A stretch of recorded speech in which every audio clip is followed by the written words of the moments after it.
Student, आज हम पढ़ने वाले हैं प्रश्न नंबर 8। प्रस्थ नियम की सहायता से जिंक मैग्नीशियम तंत्र की विस्तृत व्याख्या करो। अथवा मैं क्वेश्चन हो सकता है किसी ऐसे तंत्र की प्रस्थ नियम की सहायता से व्याख्या करो जिसमें सर्वांग सम गलनांक वाला यौगिक बनता हो। अथवा हो सकता है जिंक मैग्नीशियम तंत्र का प्रस्थ आरेख बनाकर नामांकित चित्र कीजिए।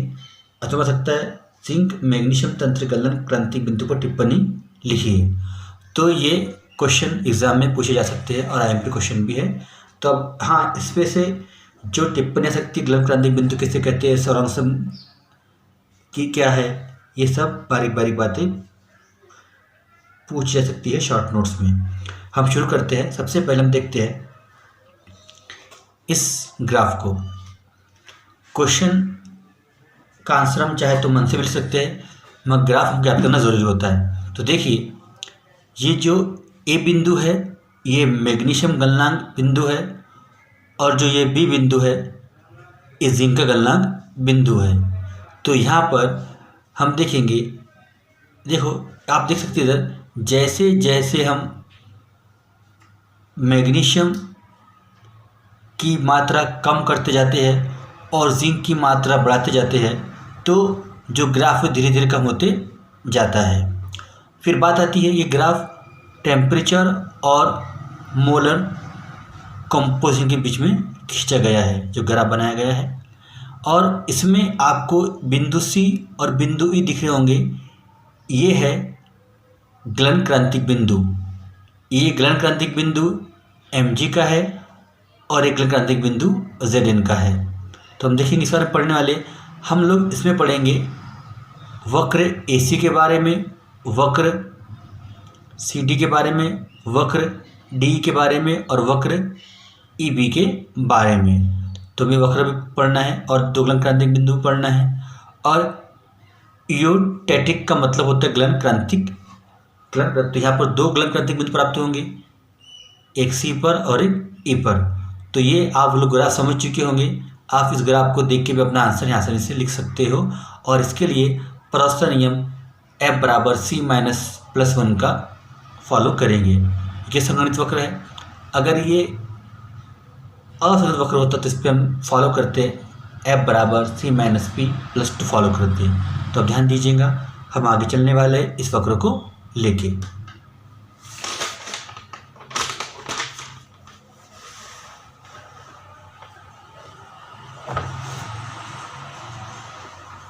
तो यहाँ दिया हुआ है, पहले देखिए आप, यह एक विशिष्ट दो घटक तंत्र है जिसमें दो जिंक और मैग्नीशियम के क्या होता है मैंने, यह एक विशिष्ट दो घटक तंत्र है जिसमें दो तत्व जिंक और मैग्नीशियम, मतलब ये दो घटक तंत्र है। इसमें जब भी हम प्रस्थ नियम को लगाएंगे तो सी का मान यहाँ पर 2 रखेंगे। इसमें रासायनिक सहयोग से, किससे, रासायनिक सहयोग से MgZn वोल्टेज यौगिक बनता है जिसे सर्वांग सम गलनांक वाला यौगिक कहते हैं। तो हम जब जिंक और मैग्नीशियम की क्रिया करवाएंगे तो एक ऐसा यौगिक बनेगा जो MgZn वोल्टेज होगा जिसे हम सर्वांग सम गलनांक वाला यौगिक कहते हैं। इस तंत्र में 4 प्रावस्था होती है, ठोस मैग्नीशियम, ठोस जिंक, ठोस MgZn वोल्टेज और Mg और Zn का द्रव विलयन। अतः इसमें 4 प्रावस्थाओं को हमको समझना पड़ेगा आगे ये कैसा क्या होता है। अब बात आती है आगे में, इस प्रावस्था आरेख चित्र 1.5 में दिखाया गया है, जो इससे पहले आप बता चुका मैं। इसमें टेम्परेचर और कंपोजिशन के बीच ग्राफ खींचा गया है और दाब एक वायुमंडल अर्थात स्थिर है। चित्र से स्पष्ट है कि संपूर्ण आरेख सरल ग्रांथिक बिंदु का बना होता है, पहला बाई ओर और दूसरा दाई ओर। Zn Mg वोल्टेज संपूर्ण आरेख वक्रों एवं क्षेत्रफल विभाजित किया गया है। तो अब देखिए, मैंने आपको इससे बताया था पहले कि दो गलन क्रांतिक बिंदु प्राप्त होंगे, जो पहला बाई ओर होगा जो MgZn वोल्टेज का होगा, जो ये है, ये बाई ओर है और ये क्या है दाईं ओर, जो किसका है जेड एन एम जी रोल्टॉइस का है। इस प्रकार हमें इस वक्र में दो क्लादिक बिंदु प्राप्त होते हैं।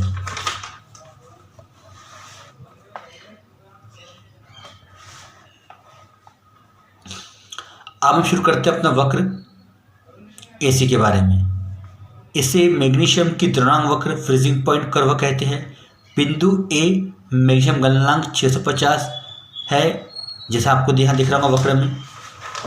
जो बिंदु ए है ये क्या है, मैग्नीशियम गलनांक है, जो कितना है 650 अंश सेल्सियस है। फिर आगे वो कहता है कि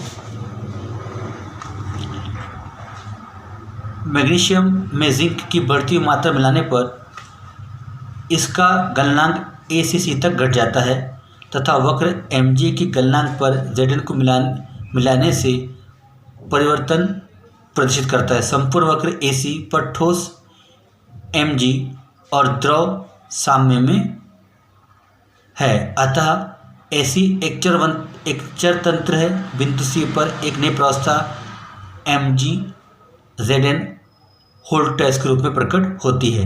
तो यहाँ समझ में आ रहा है हमको कि जो एम जी है और द्रव प्रावस्था है वो क्या होंगी, साम्य में होंगी।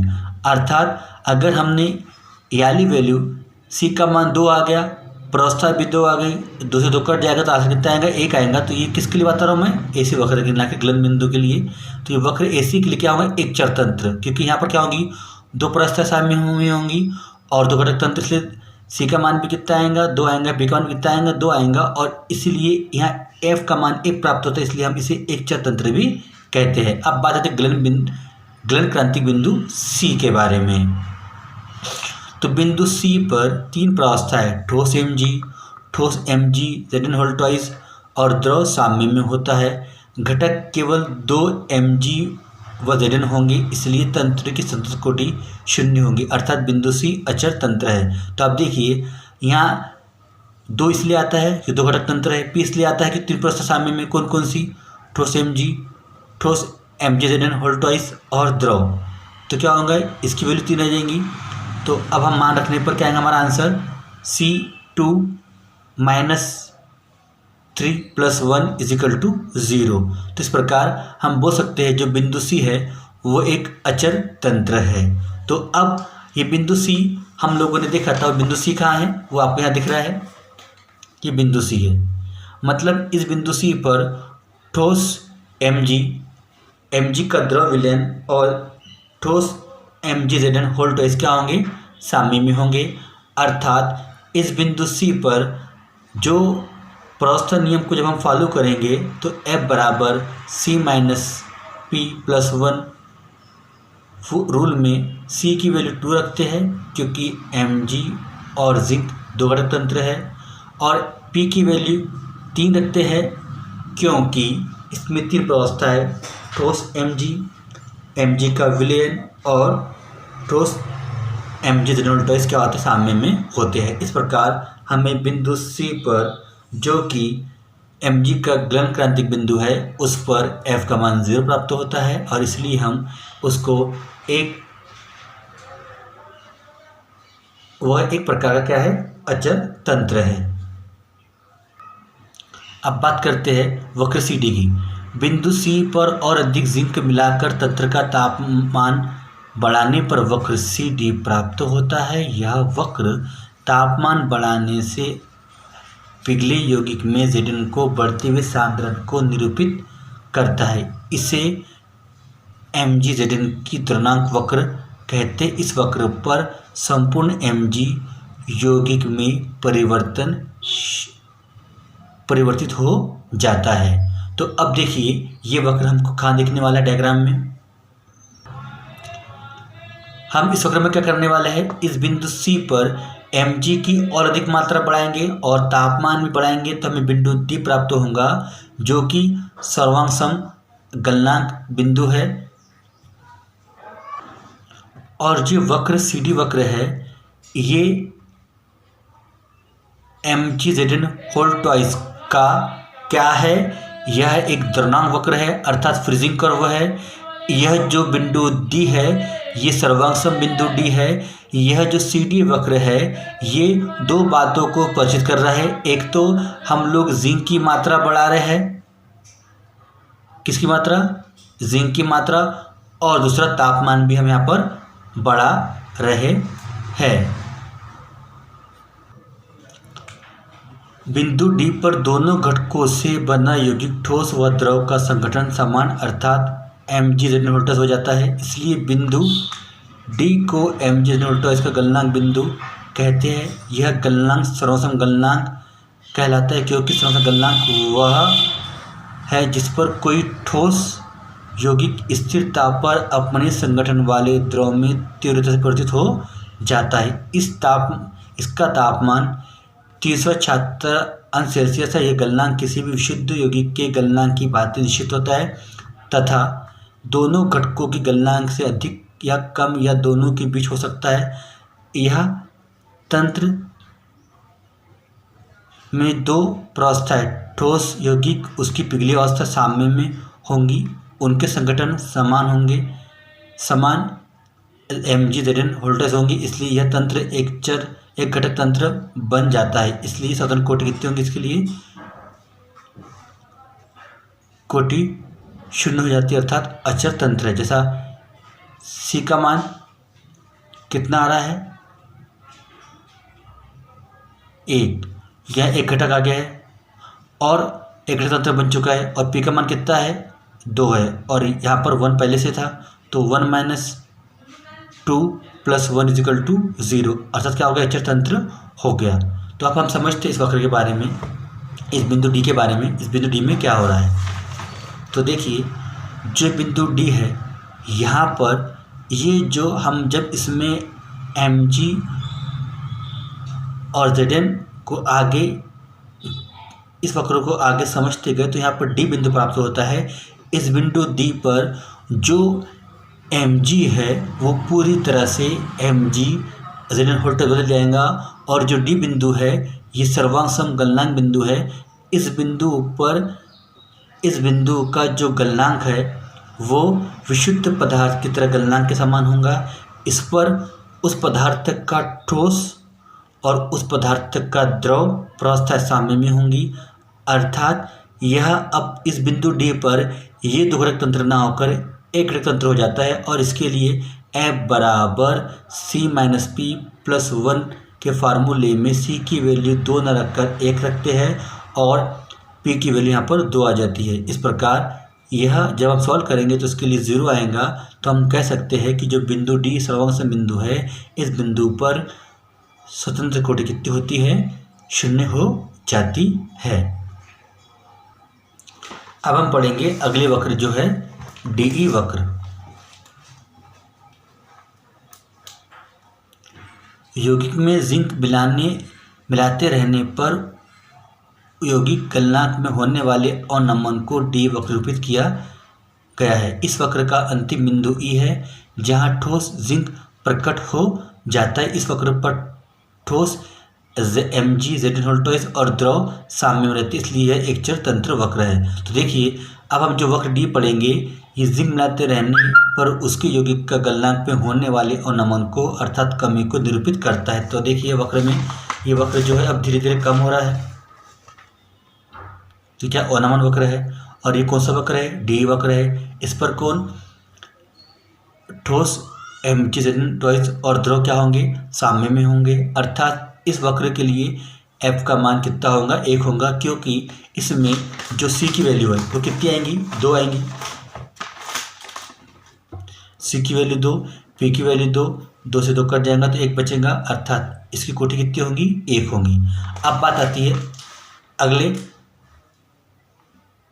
वक्र में, मगर उससे पहले हमें और एक बिंदु समझना पड़ेगा जो गलन क्रांतिक बिंदु E है। पहले हम C समझ चुके, अभी समझते हैं।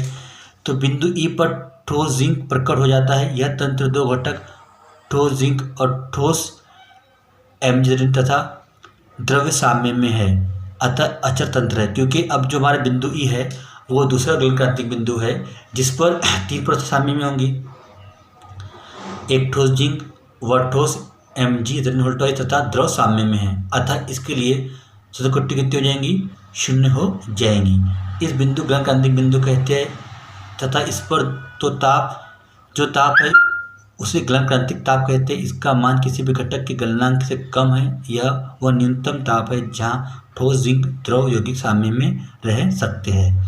अब आता है बिंदु वक्र। अब हम पढ़ते वक्र बी के बारे में। बिंदु बी जिंक का गलनांक तथा बी के जिंक के द्रवणांक वक्र तथा Mg के मिलने से जिंक में गलनांक में अवनमन को प्रदर्शित करता है। बिंदु ई और Zn गलनांक के अवनमन होता है। यह एक नई प्रावस्था प्रकट होती है। संपूर्ण Zn तथा द्रव साम्य में रहते, इसलिए बी वक्र का एक स्वतंत्र होगा। क्योंकि यहाँ पर Zn और द्रव साम्य में रहेंगे, इसलिए P का मान 2 होगा, C का मान भी 2 होगा। 2 से 2 काट देंगे तो आंसर 1 आएगा। इस प्रकार हम बोल सकते हैं कि जो हमारा वक्र BE वक्र है यह जिंक का गलनांक वक्र है। जैसे जैसे हम इस जिंक में मैग्नीशियम मिलाते हैं तो यह वक्र नीचे आ जाता है, अर्थात वक्र में अवनमन होता है और हमें एक नए यौगिक में प्राप्त होता है जो Zn प्लस Mg Zn होल्टर्स होता है। इसमें जिंक का विलयन और ठोस Mg Zn होल्टर्स क्या होता है, साम्य में होता है, इसलिए इसके लिए F का मान 1 प्राप्त होता है, जो आपको पहले मैं बता चुका हूँ। अब बात आती है इसके क्षेत्रफल के बारे में। तो आप देखिए क्षेत्रफल के बारे में इसके वक्र AC CD DE और EB के ऊपर के क्षेत्रफल में केवल जिंक तथा मैग्नीशियम पिघले अवस्था में है, इसलिए ये क्षेत्रफल द्विचर तंत्र है। और ACB के नीचे वक्र में Mg व द्रव तथा Zn द्रव है। CDE के नीचे Mg Zn होल्टर्स व द्रव का क्षेत्रफल है। मतलब हम जब वक्र को स्टडी करें हम लोगों ने देखे कि जो AC CD DE तथा EB वक्र है उसके ऊपर के क्षेत्रफल में केवल जिंक और मैग्नीशियम क्या है, पिघले अवस्था में है। मतलब बात क्या हो रही है, AC CD DE और EB, तो ऊपर में क्या है, जिंक और मैग्नीशियम पिघले अवस्था में, मेल्ट अवस्था में या पिघली अवस्था में दिख रहा है आप लोगों को। और नीचे में क्या होगा कि यहाँ पर मेल्ट भी होगा और सॉलिड भी होगा। इस प्रकार हमारा ये वक्र यहाँ पर समाप्त होता है। मुझे उम्मीद है आपको समझ में आया होगा। आप लोग इससे अच्छे से पढ़िए, एक IMP क्वेश्चन है।